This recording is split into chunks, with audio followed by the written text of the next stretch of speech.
This is a symbolism guide to How to Train Your Dragon 2.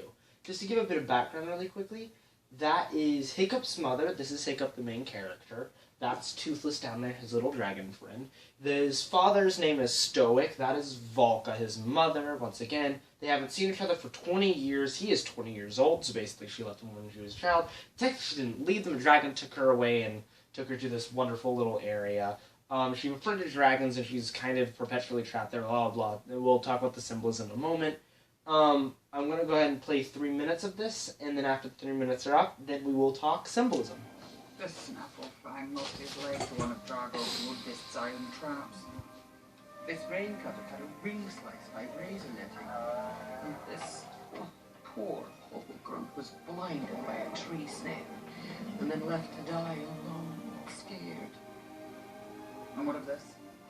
Did Drago or his trappers do this too? Oh, yeah. Well, crazy thing is, I'm actually the one who shot him down. Hey, it's okay though. You got me back, right, bud? You couldn't save all of me, could you? You just had to make it even. So, peg leg.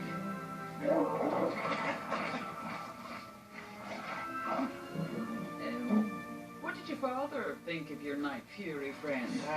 He didn't take it all that well. But then he changed.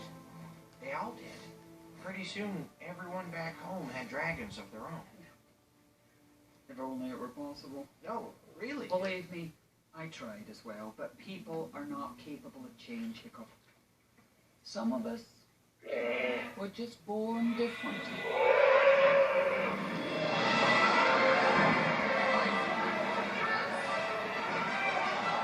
Berk was a land of kill or be killed, but I believed peace was possible. Stop! You'll only make it worse! It was a very unpopular opinion. Then, one night, a dragon broke into our house, finding you in the cradle. I rushed to protect you.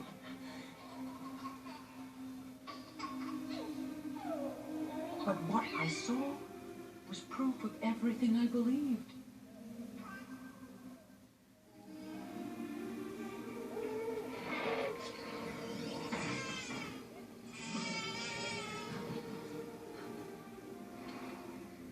This wasn't a vicious beast, but an intelligent, gentle creature whose soul reflected my own. Run! No, don't!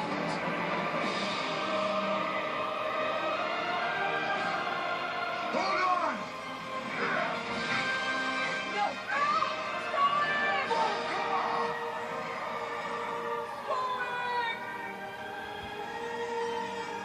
Look.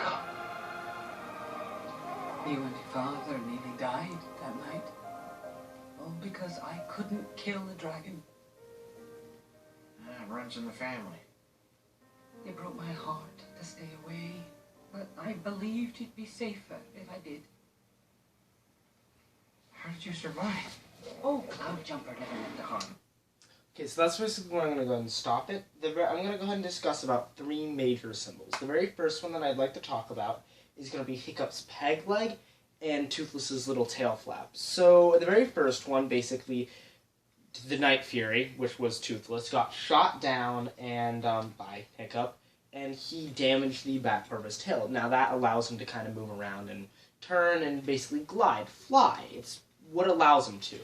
So then Hiccup fixed it so he could do it again, and then towards the end of the movie, Hiccup in this kind of fight, epic fight with a dragon thing, loses his leg. And so they become this kind of almost reflected being. They are kind of one and the same. Hiccup and Toothless both embody some of the most positive concepts in this movie that I put forth. This kind of ideas of nonconformity, of peace. If you ever notice, Toothless never shows aggression. Throughout the movie, he never does, except for whenever Hiccup's attack, and Hiccup acts the same way. And so it's a reflection of the most positive qualities of humans. Now, the symbolism really comes into play when you consider that the peg leg and the missing tail flap perfectly conjoin them to being that one person, not only kind of symbolically in what they mean, but also symbolically in the literal sense. They are both damaged, and they wouldn't be able to actively move without each other. Toothless allows Hiccup to fly, and Hiccup allows Toothless to fly, and that's the only way that they can actually live or survive that way. Throughout the story, you kind of see that interaction everywhere. Now, Volka, his mother, the scene basically where she stops a Viking from killing a dragon is very important because the axe represents war in Latinized and Norse cultures. Now, the most important part of this is basically how the dragon is as an innocent and the axe meaning war, where Volka, because of her opinions, means peace. And so what it's putting forward is this big, large, gruff Viking man can't stop this fragile, more feminine woman, which is kind of what peace is a lot of time referred to in literature and other books. The dragon, being an innocent bystander, is spared by this fragile kind of peace, and that's the entire point of the story, is that this fragility, this kind of frailness, is able to overcome something extremely strong.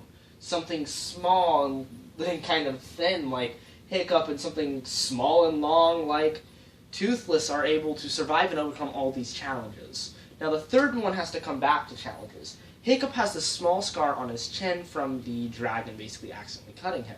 This scar is to represent his very first interaction with the dragon, even as Cradle represents his interaction with dragons. It's intertwining dragon heads, and that represents a bond. Well, the very first interaction Hiccup ever has with a dragon is violence. And he overcomes this violence over and over and over again. Even though that's his very first initial reaction, he still has this idea of befriending and having a peaceful life with dragons. And so it's ironic symbolism to have that scar of violence, the very first meeting of a dragon, and only to live his entire life to befriend them and to ally himself with them. Thank you.